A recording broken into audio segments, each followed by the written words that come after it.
Hey, Sam, how you doing? How's everything going out there in at Bates College in Woburn, Massachusetts? Everything's been going well. It's been an interesting year for sure, but yeah, just kind of going with the flow and taking every day as they come. Well, I want to welcome you to the Living Undeterred podcast. This is kind of a new venture for me. The podcast world is a whole different world. I know you've been a guest on many shows, but hosting one is a completely different animal. Um, but I do appreciate you hooking up with me, and I think today what I'd like to do, obviously, the title "Living Undeterred" was came up in my mind to try to have guests on that demonstrate or live an undeterred ideology or methodology. You've been through something traumatic, or you're dealing with a personal event, and you found a way to persevere. You found a way to live your life undeterred. Not that you and I don't have our bad moments, our bad days, which I can only speak for me. I still do. Of course. But we're trying to keep the intensity or the time of our bad moments to a minimum. So I'd like to have you tell me a little bit about why you're on my show. Why is this 19-year-old kid in college going to be educating us on some of the really big problems out there with mental health? And with that, I'll sit back and let you introduce yourself, and then we'll just kind of go where we go. Okay. Absolutely, yeah. So, like Jeff mentioned, my name is Sam Gerry. I'm 19 years old. I'm a freshman at Bates College in Lewiston, Maine, but I live just outside Boston in Woburn, Massachusetts. And my story has a lot to do with depression, anxiety, and suicidal ideation. In 2016, when I was in eighth grade, was the first time I recognized early symptoms of depression, and for that, it was a loss of passion for golf. At the time, I kind of just assumed it was burnout. I mean, I had been playing so much golf for so long that it kind of made sense, and I decided to let it simmer, or tried to let it simmer. But that kind of backfired on me, and the other symptoms that commonly come along with depression hit me really hard. This loss of passion for golf led to um, a loss of passion for essentially everything I did, and I eventually lost my desire to live. And that's when the suicidal ideation hit pretty hard, uh, especially making that transition into high school, coming from eighth grade. Um, since then, it's been kind of on and off with depressive and episodes with suicidal ideation, and in 2018 was early 2018 was when I decided to start the Leadership Links fundraiser through the American Junior Golf Association. And it kind of took off from there. I really didn't hold anything back in that, in kind of the fundraising essay paragraph type thing they have us do, and it kind of caught wind both in my community, my local community as a whole, and the golf community around the country, which is really special. Since then, I've been in an article on Golf Digest, been on the Golf Channel, and just this past year, I've started my own nonprofit, Kick It for a Cause Incorporated in Massachusetts, with my best friend Noah, which has been so much fun. Being able to have a charity kickball tournament benefiting the American Foundation for Suicide Prevention, and working essentially just to raise awareness for suicide prevention and psychological disorders, essentially as far and wide as we can. I think for me, meeting you a few years back, the stigma again, I still am on a passionate mission to talk about addiction, substance abuse, and mental health. And the stigma out there with these things is enormous. And so what I'm trying to do is educate people, keep this in the forefront of our conversations. But one thing I write about in my book, which you are a feature in the book, and I actually am going to revert to it in a few seconds and read a passage in there that I Hmm. took from you. But looking at the book, I make a comment about sometimes the people that are battling these issues are the ones that you least expect. Now, just looking at you, you look articulate. you dressed well. I mean, you speak articulate. You're dressed well. You look like someone that really has everything going for them. Like, wow, how can I feel sorry for Sam? I mean, he's good looking. He's smart. He's a golfer. But then again, that's the front that a lot of us walk around in our lives with, and people don't really see what's behind there. And I'll give you an example, Sam. Just this week, I have a friend of mine that I've known, 52 years old. She died. I don't know the circumstances, but at 52 in decent health, you kind of have to speculate, but I'm not sure what happened there. I also met someone that their best friend shot themselves. And then their other friend was at a funeral that same day for an uncle that hung themselves at 62 years old. So this is just, literally a 48-hour time span here in Cedar Rapids, Iowa, where I've had 3 incidences of death. 2 for certain were suicide. The other one, could have been an overdose, could have been suicide. But, a healthy person at 52, that's kind of raises somewhat red flags. Mm-hmm. It's not getting any better. And, we have a really tough world we live in. It was hard before COVID. It was hard before the election. All these things that we've had that have been added to our stresses. So did it take a lot of hesitation for you to come out and talk about this? I mean, I'm writing a blog currently talking about my vulnerability. And at times I feel like I'm telling my story too often. And I run the risk of, I say, feeding the beast subconsciously by just talking about it. So do you ever fear, or did you have reservations when you first came out and said, hey, I've thought about suicide? I mean, was that something that you really, really said, hey, mom and dad, I don't think I want to do this, or I'm okay doing it? Absolutely. Yeah. So I think when I was first kind of gathering my thoughts and getting my story together for the AJGA and Leadership Links, it took me about 6 months just to kind of make the decision that I wanted to go through with it. I'm not gonna lie, I intentionally didn't tell my parents because obviously they're very protective and they want what's best for me, and Right. Any person in the right mind would have the instinct. It's like, are you sure you want to do this? So and it's obviously it's still something that I struggle with today. You know, especially with, like, I really like that, the point of, sometimes I almost feel like I'm sharing my story too much, and it's changing my identity and how people view me. And it's something that I think about often, and I have a lot of regrets. I don't at all regret that I have shared my story. And quite frankly, a lot of times it's irrational regrets after, like, I share a post and I'm like, oh, should I have done that? Should I not have done that? But I absolutely 110% all the time think, what are people going to think of me? Am I going to be seen as some sort of coward for having mental illness just because of the stigma that's out there? Right. Or, am I making myself too vulnerable to the point where it's not even vulnerability anymore? It's just, it comes across as attention seeking. It's an interesting dynamic that can be really difficult to navigate. But it's something that I've gotten pretty good at pushing through over the past few years. It can almost become an addiction in itself. And Absolutely. and that's my blog I'm writing right now. It's called The Addiction to My Vulnerability. I think before I met you, I obviously was very familiar with the concept of suicide, because after our son died, Seth, I never considered suicide, but I thought that was a logical progression where I was heading. Yeah. And the first year after he died, I went backwards pretty quickly. And I can honestly tell you, I never sat around thinking I was going to kill myself, but I just kind of thought, well, the road I'm on right now, I've got this perception out there that I'm tough and strong, and everyone thinks, wow, this is heroic what Jeff's doing. But behind the scenes, I was really finding a lot of a lack of strength. I was searching for this huge well I could tap that would give me this extra superpower energy, and I couldn't find it.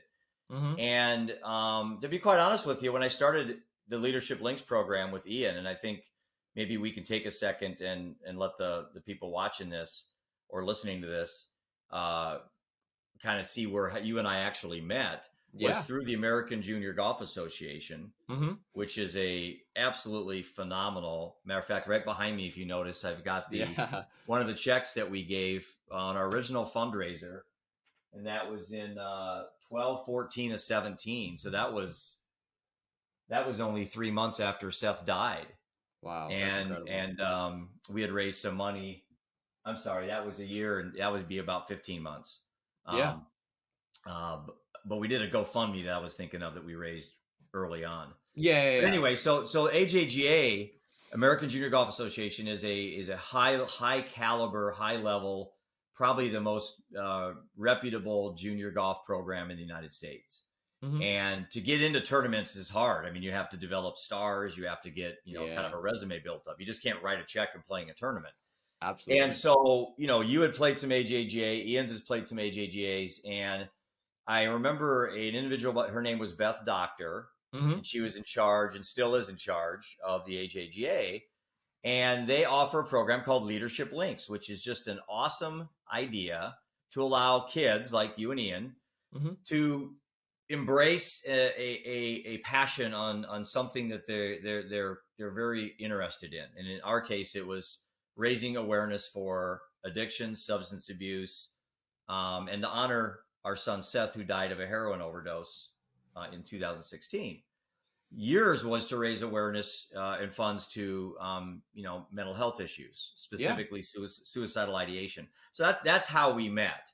And I just became I met a lot of people through Leadership Links. Still amazed that Ian actually won, especially over someone like you. Won this Jerry Cole Sportsmanship Award. I'm still just flabbergasted that he did that. Because personally, I think all you guys and gals are winners. Yeah, it's a tremendous opportunity what you guys did. That's how we met. So, and then from there, I reached out to you and interviewed you in my book. And like what really got me going, Sam, was writing a book. That got my attention. I have ADD. I write about it at length, and for me to just focus on a task from start to finish really was kind of the catalyst that got me into this next realm of learning and education that I'm on right now. Yeah. So, with the Leadership Links, you got involved in that. You raised a lot of money. And then from that, it's my understanding you now have a nonprofit. Yeah. Which is just, how many 19-year-olds have nonprofits? I have no idea. Not many. It's not easy juggling it as a 19-year-old, but I've got an unbelievable support system, and I wouldn't be able to do it without both my parents, my partner, my other co-founder Noah, his parents, Nancy and Zach. They're incredible. I guess I didn't realize what we were getting into until we got into it. I guess it's just kind of how business and nonprofits go in general. But it's a ton of fun being able to advocate for stuff I'm so passionate about. And I'm excited to see what we'll be able to do in the future. Well, if you think you're not making an impact, which I don't think that's true, but if you ever consider that you're not making an impact, I'll tell you right now, in my whole circle of people out here, your name's a household name. You have legendary mythical status here in Iowa. I have Ian's friends that know you they've probably never met you. Some of them I think have reached out to you possibly. Yeah. And they really look up to you. And I think it's courageous what you've done. Why don't you tell me in your own words, what is suicidal ideation? What is the concept, and how are you portraying this to people when you talk to them? How are you putting it in terms that they can understand? Absolutely. So I think a lot of time, although suicidal thoughts and suicidal ideation aren't necessarily the same thing, they're very similar. And I think with many things, there's kind of like a continuum of suicidal thoughts and suicidal ideation. And what I mean by this is, it's not like it's not categorical where it's like you either have suicidal thoughts or you don't. Sometimes it's minimal suicidal ideation where where it's maybe thoughts of suicide, but no plan or action is taking. Sometimes a plan's made, but an action isn't. So it's really just on the basis of severity. And what I try to do is I try to educate people on or inform people about my own experiences. I can't speak on behalf of others. I feel like it would be unfair and unjust of me to do so. But the thing with me is, uh, I'm very blunt and very honest about my experiences. I think the only way for us to grow with these conversations is if you walk away and it hurts a little bit. These Mhm. conversations aren't supposed to feel good. And and of course I think it's nearly impossible to sugarcoat suicide. And I've kind of made it my mission um to not glorify any of these things, but expose the truth and realities that people haven't been able to see for such a long time. Let me peel back a little bit what you said there that really kind of Mhm. caught my attention is that the ideation is different than the thought. Mhm. And as ignorant as I was on this, I just thought that suicidal ideation was just the thought. But then Mhm. when I started reading some of your writing, and there's a spectrum, almost like autism. There's a spectrum out Yeah. there. There's a Mhm. spectrum out there where there's different levels of it. And one time I remember my dad's a retired doctor, and he's very in tune with death and dying and all these things. And I remember one time he told me, he said, the thought of suicide itself is not abnormal. It's not. Yeah. Most human beings that have ever lived and are currently living, at one point the idea popped into their head, and they Mhm. didn't put it there. It just showed up. And it could have been in a Yeah, stress. yeah. It could have been in a stressful moment. It could have been a divorce. It could have been a bankruptcy filing. It could have been an affair that they had, some type of infidelity, or something that happened to them sexually. And they'll have this fleeting thought. It doesn't mean that you're thinking about suicide. It Mhm. just means that thought showed up in your head. And I know you're a Yeah. meditator. I know you Yeah. meditate. Uh-huh. I just got done meditating this morning, and you learn that thoughts just come into your head. It doesn't mean Absolutely. you're a bad person. It doesn't mean that you planted that thought there. They just show up, and that the key is you have to let the thought die, right? Mhm. And Absolutely. so I was just kind of astounded when you said that ideation and the thought of suicide are different. Mhm. Do you have any more clarity on that for people listening? I wanted to make the point there that thinking about suicide isn't abnormal. Absolutely. Yeah, exactly like you just said, I think you put it wonderfully. Like suicidal thoughts are, you know, kind of I'd say more intrusive, not as I'd say suicidal ideation is more on the side of, you spend a period of time, whether it's significant or not, but repetitive or a bit longer than maybe a single intrusive thought, pondering the idea of suicide. Hmm. That's my understanding of it. It's no clinical explanation.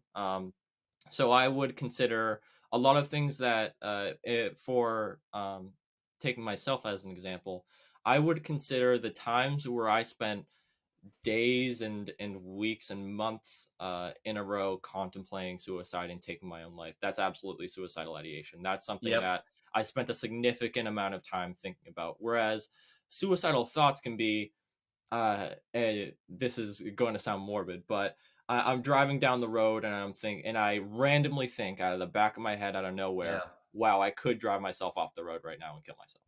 And Right. it sounds horrible, but that's the how I differentiate it. Very very kind of random. Not You can have depression, you can not have depression. I A lot of times I think, quite frankly, it's not linked to mental illness. It's just something that comes up dependent on the circumstances. I'm pretty sure you probably know who Anthony Bourdain is, right? Yes. The okay, and I write about him in my book as well. That here is a guy that from the outside had it all. I mean, he's an Yeah. older guy, very very stoic looking, very just confident, articulate, engaging with other humans. Just again, somebody you wouldn't imagine in France hanging himself in Yeah. his closet. Mhm. But when I did some research and I found out that his mom was interviewed, and she was saying, Anthony was the last person on the planet that I thought would kill myself. And it dawned on me that those are typically the ones that do, the ones you don't expect. Mm-hmm. People don't run around talking to people with, I'm thinking of suicide on my forehead. Exactly. And so the stigma, Sam, is where you and I are two voices that we're trying to amplify and magnify and get this stigma. And you talked about the thought of suicide as to me, it's just a normal part of what your brain does. I think there's two people in your head, and they go back and forth. And one's like the negative, positive person, and the other one's the give up, quit, you can't do it, Sam. And as you fight these two people as they're talking to each other, you then yourself sits back and kind of watches these two people. Well, you want to give fuel to the fire, to the one that's stronger. And again, whatever coping mechanisms you can find. And for me, it's been meditation. It's been writing a book. It's been starting a blog. It's been doing a podcast. That's really helped me zero in on beating these negative thoughts that I've had, like maybe starting drinking again, maybe living a destructive lifestyle. I just am absolutely amazed at what you're doing at 19 years old. And I just look back at 19 when I was your age, Sam. I wasn't doing anything that you're doing. Healthy. Yeah. I'm a product of high school in the 80s when there was no cell phones and no computers, and we drank beer and that's what we did, and we messed around and didn't take anything serious, and there wasn't any information out there to help us with these issues. And actually, it was looked at as a problem child, like you said. Hey, here comes Sam walking into a room. Here's the kid that talks about suicide all the time. Stay away from him. Yeah. And that was the stigma. Now it's like, I think people see you and they want to come up to you. I think now you're attracting people as opposed to repelling them, and I congratulate you on that. I did want to take a moment, if you're okay. Yeah, I want to read something that was very impactful for me, and you write a blog that's called Out of the Dark. And can you give me a few seconds on what the genesis was behind that and kind of how that's going? And then I want to read you an excerpt that I put in my book that really impacted me, probably more than almost anything I wrote in my book. Yeah, so I think for me, I recognized that, especially for things that I wanted to educate people on or talk about, that maybe wasn't suitable for, like an Instagram caption or a tweet. I needed some other way to communicate that with people. And I thought about different ways I could go about doing that, whether it's like a quick podcast or like some of the videos I do on Instagram. Quite frankly, Right. it's a combination of the two, with the videos on Instagram and the blog. But really just a way for me to communicate what I'm thinking, my thoughts and different discoveries in the mental health field, in a bit more depth than I'd be able to on social media. Well, I will tell you, what you write is raw, authentic, scary, courageous. I could go on and on and on, but I'm going to read an excerpt here. And, to me, what's amazing is you wrote some of this stuff after you had came out publicly about your suicidal ideation. So one myth out there, Sam, is, hey, Sam addressed this. It's over. He's done. Yeah. He won. He conquered it. It's like, no. It's every day. It's every day. Right? Exactly. Yeah. What many people don't know is right before the pandemic, and kind of in the middle of when I was writing these blog posts and social media posts, I was sent to very, very intensive outpatient therapy for suicidal ideation. I was admitted in mid-February, and got out, I believe it was either late February, so actually just coming up to about a year now, since then, or early March, and then the pandemic hit. And making that transition from intensive therapy to, you know, a global pandemic isn't easy. I wouldn't expect it to be.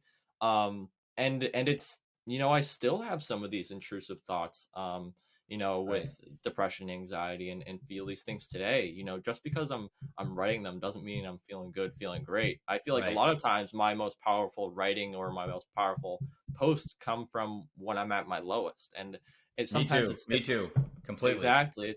It's just not only is it fresh in your mind, but I feel like when you're kind of having the like an existential crisis or whatever you want to call it, I think your perspective of the world and your views change quite significantly in a way that for me is beneficial, and I'm really able to grow from it. So it's quite special. One thing I learned, Sam, in writing, all my writings I've done, is that trauma and addiction, you never get over trauma. Mm, You don't get yeah. over addiction. What you need to do is make it part of the fabric of your story.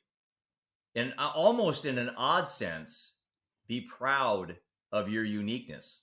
Hmm. And so the fact, I don't know how I could say this without sounding callous, but quite honestly, this is my podcast, so I don't care. Absolutely.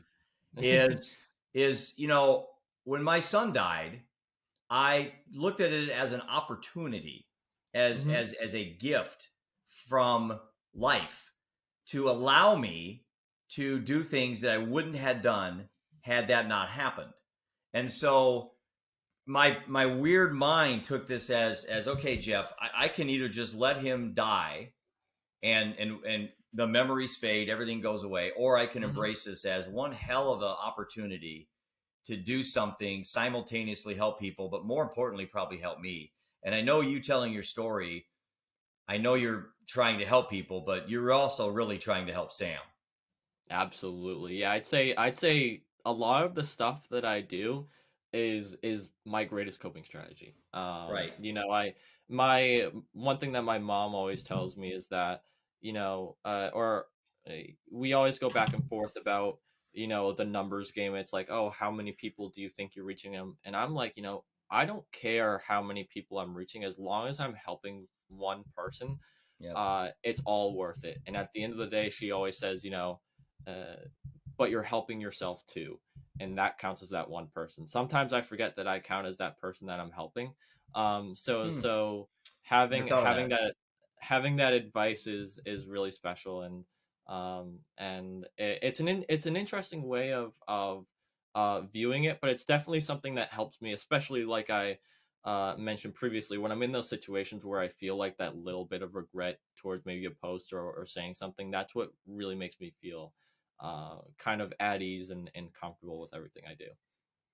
You know, I often think of myself when I'm in these scenarios where I'm having a depressive moment or I'm down, I'm thinking to myself, well, the worst possible outcome is X. Okay. Hmm. I'm just trying to avoid the worst possible outcome. Hmm. So maybe I'm in a fetal position, I'm crying, I'm sick to my stomach, I'm reliving, which I try not to do the negative things that happened to me in my past. But when I do go back in time, I keep the time in those moments very short and Yeah. fleeting. And but anyway, my ADD kicked in there. I got distracted. But No worries. That's all okay, right. so this is my book. I'm not going to brag about the cover, but you know that's my book. But you're a key part in the book. But here's a part that I wrote in here from your blog that you did called "Out of the Dark," and I'm going to read both of them if that's okay. Absolutely. I Please wrote them do. side by side. This first one, okay. Uh, I'll just start it off, then I'll give the date. Something is wrong with me. I feel like I want to die again, and I don't know where or why it started. I think it has lasted for about a month now, but I am entirely unsure. I have lost motivation to do anything or everything. Should I kill myself? What do I have to live for?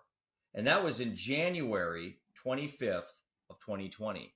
Hmm. And in 2 days, that would have been a year. Yeah, that's actually really interesting to bring that up. I didn't know that. And that was 1 year just ago. Think about that, Sam. it's Look at incredible. all the tremendous things you've done in that past year, you know? It's it's been a fun journey, and that was just days before I reached out for help, and I think probably about a week or 2 weeks before I was sent to therapy. So it's actually, I didn't know it was coming up on a year, which is actually kind of cool. Well, cool, but not cool at the same time. But it's interesting to No, see it's cool, man. 1 year what, ago, and look what what you've done, man. I mean, it's yeah. just I'm uh I'm absolutely unbelievably proud of you, man. And Thank you. if you ever have those thoughts and don't put me on your call list, I'm going to come out there personally and shake you. All right? Thank you. I Um appreciate that. Here's the next one. 3 weeks ago, I almost killed myself. In days prior, I'd thought about how I would have done it. Would I drink bleach that sits just feet away from my bedroom? Would I take the chef's knife in my kitchen and slit my throat? Or would I take the same belt I wear every day and hang myself, only for my parents to find my lifeless corpse in the closet? And that was what you gave as a speech in your English class. I can Yeah. imagine what your friends were thinking. Dude, I come was on, man, what's going on? I was kind of crazy for doing that. I'm not gonna lie, but No, you're not yeah. crazy, man. You're honest, and you're uh, honest. it was a really special it was a really cool project we had, where it was some um social issue that we got to speak on, and I was like, all right, I'm taking this thing and running with it. And I think that was like the first line I talked about. Yeah. And right after I said it, I looked around at people, and the reaction was exactly as I would have expected. Um, but everyone in that class knows who I am and what I do, so hopefully it wasn't all out of the ordinary. See, I But know people are watching this saying, "How in the hell can Jeff and Sam be laughing and smiling and all this?" yeah. And I don't. You know what? To me, it's just like that's how we're going to win this game. That's Mhm. how we're going to win addiction and substance abuse and mental health and suicide ideation and depression and anxiety is to effing laugh at it. Just Yeah. don't take it that seriously. It's not abnormal to have these thoughts. It's not abnormal. That's why I don't use the word alcoholic and sober and recovery. I Mhm. absolutely hate labels. Yeah. I hate, I hate labels even like suicide or whatever, bipolar or depression. I just, Yeah. you're a human being. That's Mhm. the only label you need. You don't need any other label. And I'll go Absolutely. through my whole journey here, and I'll never tell people I'm an alcoholic. I was, but I'm Mhm. not anymore. Yeah. And I read a blog about if I drank for a long time and quit drinking, Mhm. and then am talking to some friends, I'm not going to stand up and say, "Hi, I'm Jeff. I'm an alcoholic," Of because I'm course. not Of course. anymore. Mhm. you know and again, I think it's amazing of the intensity, and you're a very good writer, and if you don't write a book, I'm going to be upset with you, because I really think that's the next evolution for Sam Gerry, Mhm. is to write a book, and I want to definitely help you in structuring it and coming up with some angles to approach, because you're very well written, you're very articulate. I think have you thought about doing a book? I'm just I curious. have I have thought about it. I'm not gonna lie. I don't really have any clue where to start. But I'll help I you. I've um kind of I've thought a lot about where I'd want to go with it. Would it be a book about my own story or things I've learned, or so that's something I've definitely thought about and am thinking about. And my dad was definitely pushing for it a bit during the lockdown when I had nothing to do Right. anyways. So it's definitely something I'm looking into, and something that I hope to pursue very soon. When I look back at my experience, and I had never written a book before. I've written articles and things like that. But the mistake I made early on is I thought, what am I going to call my book? Hmm. Well, I didn't come up with the name of my book, This One's for You, till I was probably 25-30% into my book. Hmm. And so my suggestion to you would just be start writing. Yeah. Hmm. And then just start writing spontaneous things, and then later on put them in chapters and reorganize them and all that, instead of sitting down trying to just think of this progression of it, just because you'll get paralysis by analysis, and you'll end up doing nothing. But Hmm. um some of the statistics, if we look at this stuff, Sam, I mean, you're looking at 150,000 people last year died from suicide, overdose, and alcoholism. you're Mm-hmm. looking at 11-year time span evaporates before someone is has a symptom of suicide before they actually get treatment. I mean, Mm-hmm. a That's decade of unbelievable. many times that suicide could have won. Mm-hmm. And we need to move that up. We need to get people to go in and get treatment quicker and not wait 11 years. Mm-hmm. 17% of youths today experience some type of a mental health disorder. I have to think that's higher. I can't imagine Yeah, it's just 17%. And these are absolutely. Yeah, these are pre-COVID. These are pre-COVID numbers. Suicide's the number two cause of death for Americans between the ages of 10 and 34. mm-hmm. So, it's just this is all pre-COVID. But anyway, Yeah, I wanted to throw that out there that we need to keep doing this, have these conversations, and then look back and hopefully get these numbers to drop. absolutely. Yeah, for sure. And exactly to your point, the thing that's so difficult with statistics surrounding suicide and psychological disorders in general is, these are all self-reported. You have to think about the hundreds of thousands, if not potentially millions or whatever that number is, that are unwilling to share that stuff, and obviously, understandably so. But like you said, that's 17% of young adults affected. That's 110% way higher. Hey, this is pretty spontaneous, but I have a surprise for you. Oh, let's do it. Okay, give me a second. Hey, what's up? What's up, Ian? How you doing? Good, how are you? Good, good. How are things? Are you going back to school soon? Yeah, so I'm just here for the weekend. I got here yesterday pretty late, and then just decided to come back for the weekend because I got nothing else to do. So I leave Awesome, good, tomorrow. awesome, good to see you, man. Yeah, same with you. How's everything been? Good, good. Yeah, it's been crazy out here. Obviously with the COVID stuff and everything. Hmm. I mean, Boston's doing all right with it, but obviously not doing great. Yeah. But yeah, we're getting there for sure. Just trying to stay occupied and play as much golf as I can to take my mind off of everything. Do you guys have like a lot of snow out there or anything, or like how's the weather? Actually, this year we've gotten like nothing, which is, I think, especially as a golfer, it's kind of nice. Yeah. Normally when we do get snow, normally it's pretty bad. Like I'd say probably about a month ago, we had I don't know, about a foot or maybe a bit more. But like since all of January and like most of December, we've had nothing, which has been interesting. How about you guys? We got was it 11 inches in like one night, like about like Jesus. 2 weeks ago, 3 weeks ago. So, and it's still pretty much snowy out there. It's really cold. Up in South Dakota, we got quite a bit of snow too. We got a lot Mhm, overnight, uh, mhm. but not like golf weather. So I just golf inside as of now. Yeah, yeah, So yeah. Yeah, it's interesting because normally, so I feel like every year it's either like a huge hit or a huge miss, and it seems like this year is just going to be a huge miss for us, which is yeah. weird, especially being in the Northeast. But Hmm. yeah, just take or taking what we can. Yeah. How's golf been and everything? Pretty good. My game's been pretty decent. Played a couple tournaments over the winter and did all right, but kind of improved my game a lot since last year. So it's That's good. Yeah, I saw you not guys were bad. in Florida, right? Yeah, so I went early, kind of like mid-December, and kind of just played down there for a weekend trip, and that was pretty fun. That's sick. Yeah, awesome, awesome. How about Do you? you How's your game? it's going pretty well. I mean, like you, I'm fortunate to have a pretty nice indoor facility down the street from where I'm at. Hmm. Pure Drive Golf, which is awesome. We have a bunch of TrackMan in there, so it's definitely nice to have that. And obviously with no snow, as long as it's not like freezing cold, I can still like get out and hit balls. So Hmm. everything's going well. I probably haven't played like a legitimate round in like way too long.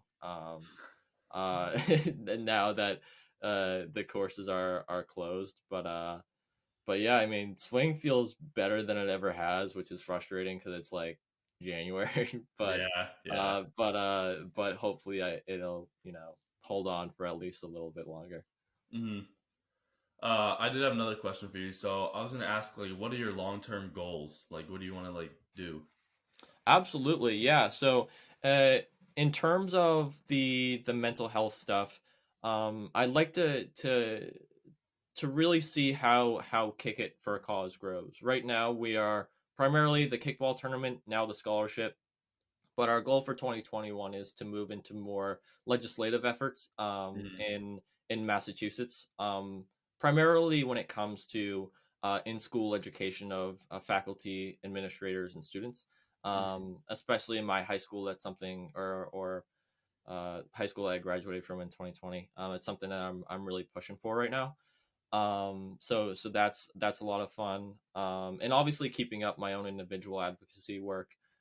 Going through undergrad, it's a really unique opportunity, because obviously I feel like mental health issues are definitely an issue in colleges, obviously in middle high school, but especially in university, and there are wonderful programs like Active Minds, which works around the country and helps different schools build kind of like chapters and stuff like that. So hopefully, as far as personal stuff for the future, I hope to go to grad school and become a licensed psychologist, to just learn more about this stuff and hopefully study suicide going into the future. It sounds super weird, but it's so fascinating to me. Yeah, kind of taking it head on.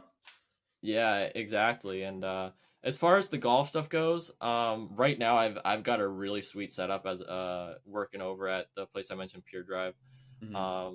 Interested in really advancing my amateur career as much as I can. Hopefully, playing good golf over the next 4 years and beyond. And then kind of playing it by ear. I've got a lot of awesome opportunities in both the mental health and the golf space. So while right now I want to go into psychology as a career, there's definitely a possibility where I go into a career whether it's the PGA or just golf in general. Definitely something that I'm fascinated in for sure, or fascinated by. That was not planned. He popped his head in here and I wrote on a piece of paper, "Come over here." No, I just thought it'd be nice to have people watching this see two college kids that together are involved in nonprofits and have raised, I don't know, thousands and thousands and thousands of dollars to help people deal with things that, adults should be helping adults, not kids, and that's the great thing about you guys is you are, kind of setting this template out there that it's okay to, at any age, to come out with these things. And I can't tell you, and I'm sure you're the same way, Sam, the number of people I meet each day that by me kind of becoming vulnerable start now opening up to their stories. But I think Ian's question, I didn't hear the answer, and I'm not going to have you repeat it, but do you have a I don't want to say an end game, but do you have a strategy here how this will play out for you? Yeah, absolutely. So I think my primary goal right now within the mental health space, looking into the future, after undergrad, I definitely want to pursue grad school and study suicide and hopefully become a licensed psychologist. Good for you, man. Something that, just to stay as involved as possible. I mean, I love this stuff. As dark as it may seem, studying suicide, its causes, methods, whatever it may be, is extremely fascinating, and I think it's the only way forward if we're going to work on prevention. I think as far as my advocacy stuff goes, I think, quite frankly, especially from someone my own age, it's the concept of being like I like you said, I don't like the labels, but if you were going to put something to it as an advocate or an activist, especially as a 19-year-old, it's something that's so new for Gen Z and the 21st century that it's one of those things where I kind of just want to keep plugging away and see where it takes me, because it's hard. There's no way to figure out an end game. I will say though, I don't want, when people look back on what I've done, I don't want to be seen as just an advocate or an activist. I'd like to make more of an effort in the academic realm or professional as as a doctor or whatever it may be. I feel like, just obviously advocating for it and being sort of in activism is important, but there's so much more to it, and it's much more complex than that. So if you weren't doing this or golfing in college, what would Sam Gerry be doing? That's a really tough question. I um if I absolutely had to choose one, I think I would choose the mental health stuff, and it's not a matter of whether I love golf or the mental health stuff more, because I think they're very, very similar. I think it's because, looking back in hindsight, what caused me a lot of stress, um what caused me a lot of stress growing up as a teenager was uh, highly, and don't get me wrong, I loved every minute of it, but highly competitive golf, tournament golf, and the recruiting process. Oh, I fully It agree. it was that took so much mental and physical energy for years and years, to the point where I recognized that not what I don't love the competitiveness of the game or the competition. What I love is just the game itself. Right. In a casual manner, whether it's getting out with my dad and really being able um, to foster those relationships, or just being outside and enjoying the game I love. So um, it's I would definitely choose. I'm definitely willing to give up the competitive side of the game, to be able to enjoy it recreationally a bit more, if that makes any sense. It makes tremendous sense, and I imagine the amount of angst and stress and I'll say sleepless nights that this whole Yeah. process of trying to get Ian into a college golf program. I can only imagine the pressure on the kids. I Yeah, mean, if this is dad stressed, I mean, you guys have to make the 4 foot par putt, not me. yeah, I will say, there's nothing scarier than knowing a potential college golf scholarship is on the line, and watching Right. a drive sail OB. There's nothing scarier than that. So um I mean, I guess I kind of got used to it, but I won't lie, I'm glad that those days of recruiting are over. I have a chapter in my book called "Golf Saved My Life," and Hmm. it almost ended my life too. I say that jokingly, obviously, Yeah, yeah, in the context of our conversation we're having. I'm allowed to joke about that, but yeah, absolutely. um, it really did save my life. I mean, it gave me an intense focus. It gave me an outlet, which is a segue into a question I have for you. Um, what are the obvious coping mechanisms for Sam Gerry? And what are some coping mechanisms that you are interested in maybe learning or entertaining as you get older? Absolutely. So I think, like you alluded to previously, meditation's actually been awesome. I think gets kind of a bad rap, especially for young people, but it's actually so much more beneficial than I could have ever imagined. Right. Um, you know, Getting out on the golf course too, just getting out in nature, whether it's going for a quick walk, or spending time with people I love. I've also noticed, just in general, it's more of an abstract construct, but this idea of flow. And what I mean by that is totally forget his name. I'm drawing a blank right now, but flow in psychology is essentially the concept of um, doing activities that uh, that challenge you and entertain you enough, to the point where you feel like you lose track of time. You're just so into it. It's proper. It's not too difficult or unreasonably challenging. And an example of this is, I believe it was a post you made a few weeks ago, where you were talking about meditation, and you didn't even notice the rain was hitting you, or that it started Right. raining. This Right. idea that activities that where you get so into it that you don't even recognize, um uh you're so into it that, maybe, like I mentioned, you don't recognize the passage of time. It's cool. It sounds weird, but it's really cool. Right. And things like that, and that can be meditating, being on the golf course, having really deep and important conversations with family and friends. So uh I'm really trying to find for coping strategies for me, things that really kind of entertain that, if that makes any sense, or help me achieve flow, which Well, is really go ahead. Sorry. no worries. So that's something I think I forget when I first picked it up. It was a few years ago. But it's something that it really helps me broaden my scope on potential coping strategies. As opposed to looking at certain activities and saying, oh, that seems weird, I'm not going to do it, or whatever it may be. So it's been a really it's been a great beacon of light, for lack of a better term, to kind of steer me in the right direction with that stuff. One of the things, benefits for me for meditation, especially with ADD, is it's extremely easy for me to get distracted Mm-hmm. by thought. Yeah. Good and bad thoughts. Mm-hmm.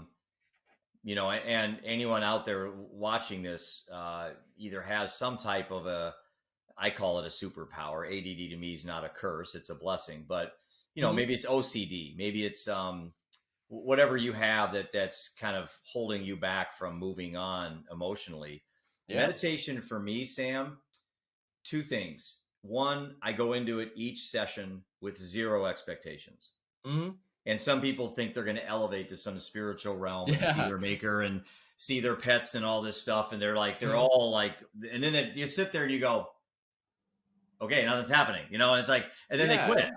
And it's because they have just these unrealistic expectations. The other thing I learned about meditation, Sam, and this is where suicidal ideation, thoughts of suicide, thoughts of drinking alcohol, thoughts of having marijuana or snorting coke or smoking marijuana.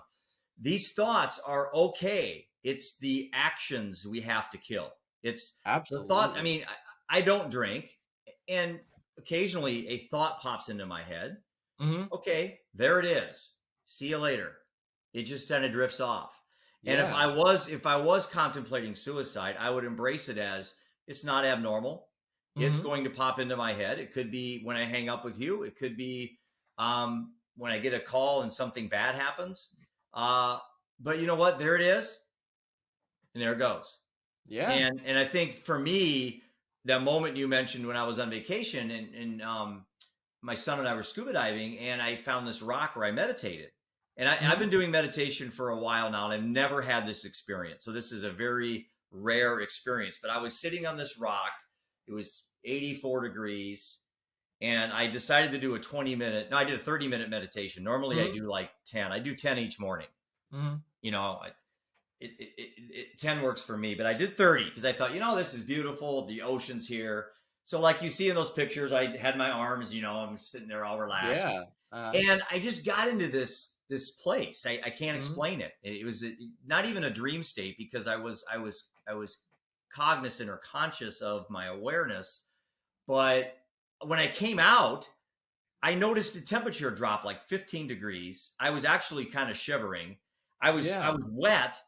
And I looked out there and there's this storm coming in from the ocean. I'm like, what the hell, man? Did I just catapult myself into some parallel universe? And I came back and the people that were watching me were like, wow, Jeff, we just thought you were just come out of it and come over because it started raining and stuff. And I had to write about it. I thought, that's an epiphany moment for me that after so many years of meditation, I finally had that one session that I can honestly say I thought I'd have on my first session. Yeah. And it's going to keep me going back. It's going to keep me going back now. And the next session I had, nothing happened.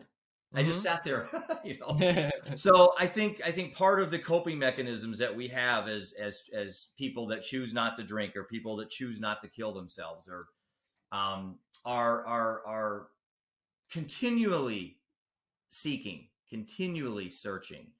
And so I am now going to talk about, but now I'm looking at yoga, trying. Yeah. I'm very inflexible at 54. I run on my elliptical. I stretch. I'm trying to I eat healthy, but there's something about my back in the mornings that's a little bit sore. My hamstrings are tighter, and you're 19. You don't have to worry about being inflexible. But it's coming. That day's coming. Yeah. And so yoga, I thought, what a great complement to meditation. Yeah. Well, then I decided that when I was on my trip, last week that I was going to take up biking. Mm-hmm. And so I'm going to go when spring comes. I'm going to get a bike. I'm going to learn how to go out, and I'm not going to bike in groups of 20 people and then Mm-hmm. they go to bars and get drunk and they go to the next bar and get drunk. It's like, Yeah. I don't want the public affirmation of biking. I'm doing Mm-hmm. this to complement my meditation and my yoga. And Yeah. so I went back to my original question to you. So coping mechanisms, do you have anything that you are interested in learning or doing new, that something that you can add to your an arrow to another quiver in your quiver that you have for this? Yeah, absolutely. Actually, the point that you brought up about yoga is really interesting because I never thought about it in combination with meditation, but I think the two could actually work. I mean, Absolutely. I'm sure there are some studies about that, but they seem like they would work tremendously together. And that's I mean, now that you bring it up, it's something that I'd definitely be interested in looking into as well. Um, I really like the idea of anything and everything kind of outdoors. I'm not gonna lie, especially during the pandemic, I was a bit more hesitant about that stuff. Not because of the pandemic or me being worried about certain things. It's me just being like not a very outdoorsy person except for when I was on the golf course, which is super weird. But now I've learned to embrace it a little bit, and part of that's because that's a huge part of the culture up in Maine and up at Bates at school.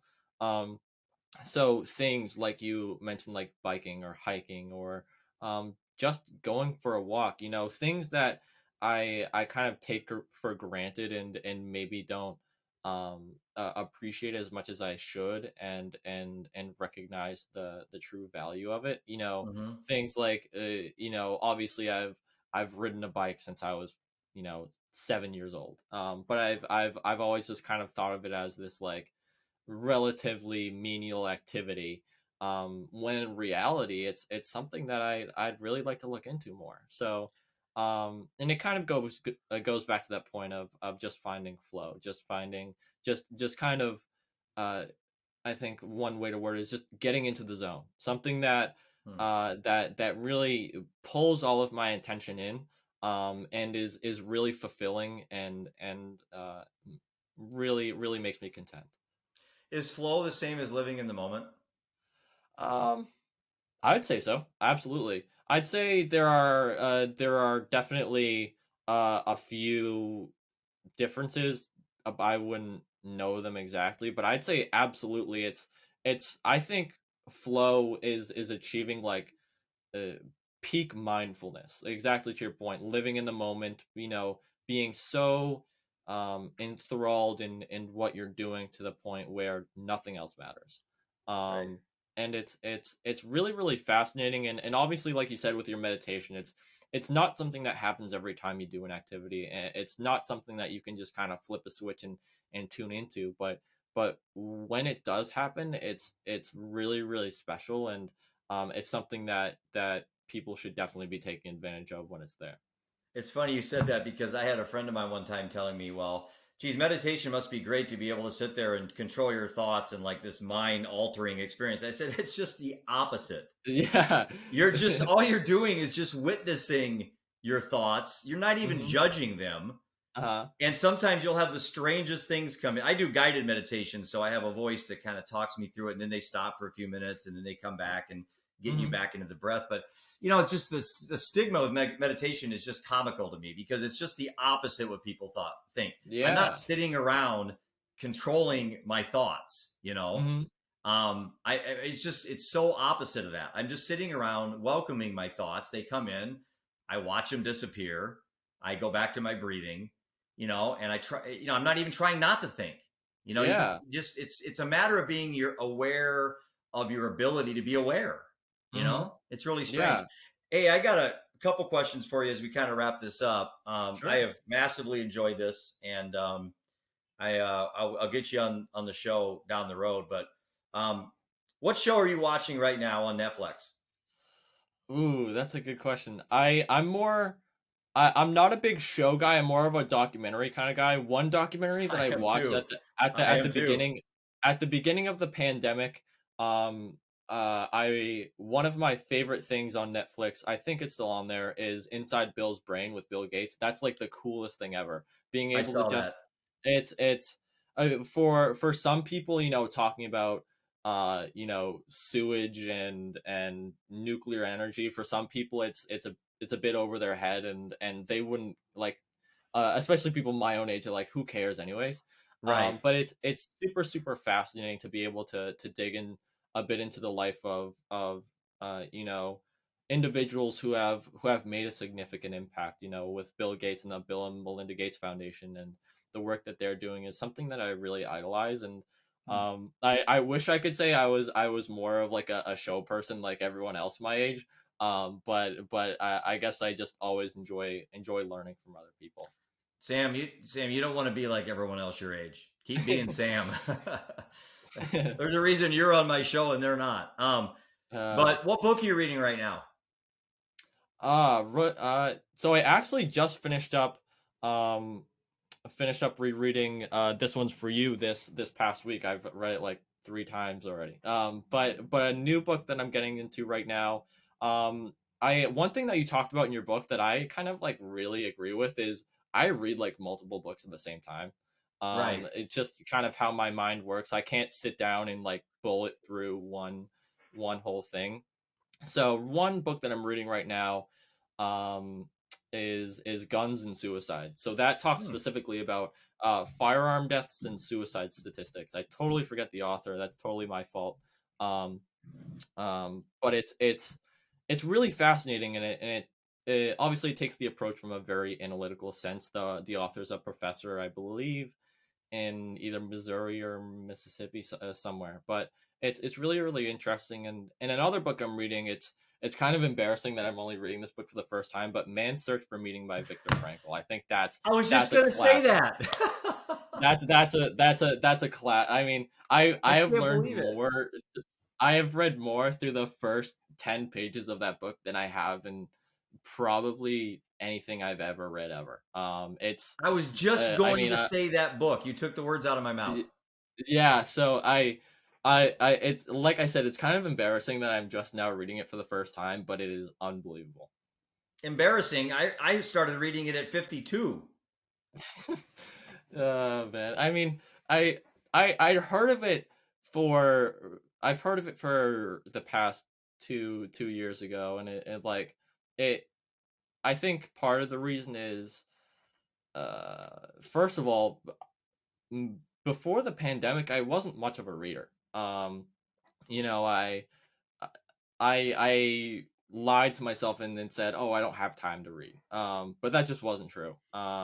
And you know, back in early 2020, maybe late 2019, when I really started to get into it, um, I I heard of the book again, and was like, all right, I've got enough on my plate already, and was just pushing it off. Why? I have no clue, but I could not be happier that I've started to get back into it.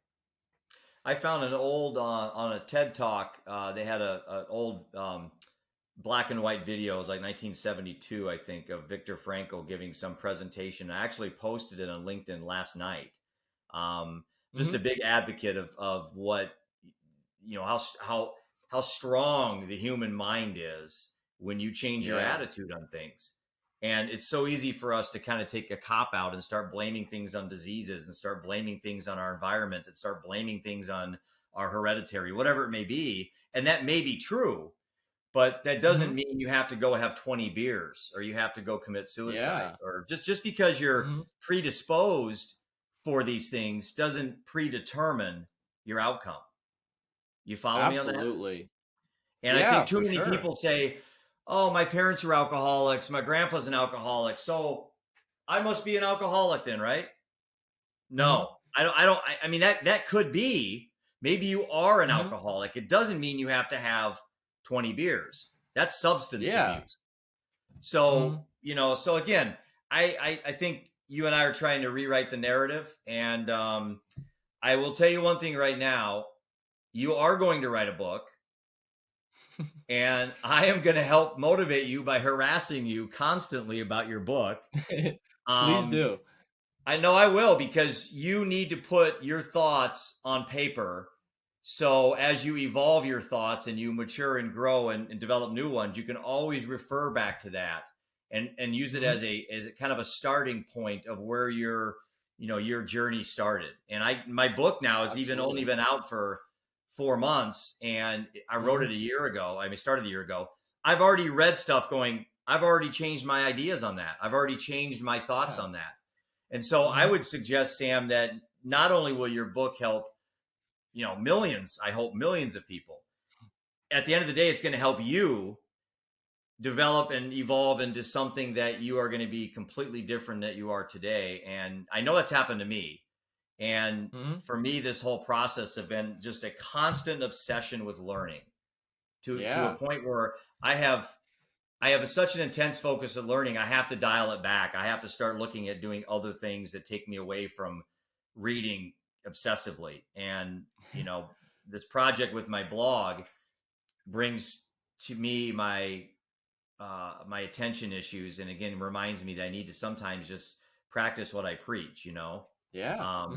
But again, do you have any last things you want to add? And I think for people watching this, where can they reach you?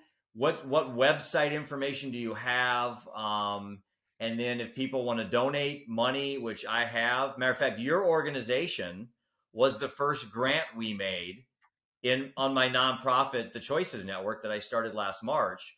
Our first check, now it wasn't like, $1 million donation we made, but of course. Your organization was the first recipient of a grant that we made from the Choices Network. So how do people reach Sam Gerry? And also, if people want to have you on their podcast, if people want to have you as an interviewer, if people want to have you to write an article, how do people reach you, Sam?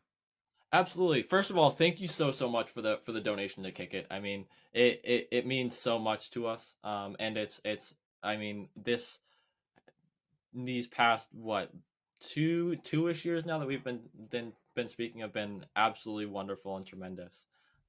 When it comes to reaching out to me, you can find me on Instagram, Twitter, and LinkedIn at Sam V Gerry. The Instagram account for our nonprofit is at Kick It for a Cause. Our website for the nonprofit is kickitforacause.org. And the link to my personal blog is at garysnotes.com. All of that information can be found, probably is easily most accessible via my Instagram at Sam V Gerry, where you can see everything else I'm working on with different organizations like the American Foundation for Suicide Prevention, the National Alliance on Mental Illness, the Suicide Prevention Lifeline, everything like that. And if anyone has any inquiries at all, my email is also in my Instagram, so you'll be able to find me there. Well, I'm honored to have you on the show, and I'm honored to be a part of your journey and you're part of mine. And hopefully we can kind of start rewriting this whole narrative and how people are approaching mental health, addiction, substance abuse as something that's abnormal or a stigma. And you and I are, I think, trying our best to let people know that, hey, it's just part of being human. We just don't want the worst possible outcome to happen. For sure. Yeah. Okay. Well, listen, man, I love you like a brother. Okay. And I'm happy that you coordinated our outfits today. So you and I, absolutely, you and I match. We look like two pumpkins. And I'll keep following you. And if you ever need someone to talk to, make sure you give me a call. And vice versa. If you see me calling at midnight, make sure you pick up the phone. That means I'm in a dark place. So, absolutely, yeah. Thank you very much for having me on today. It was a pleasure to speak to you as always. All right, man. Keep doing what you're doing. All right. Thank you. All right. See you later, Jeff.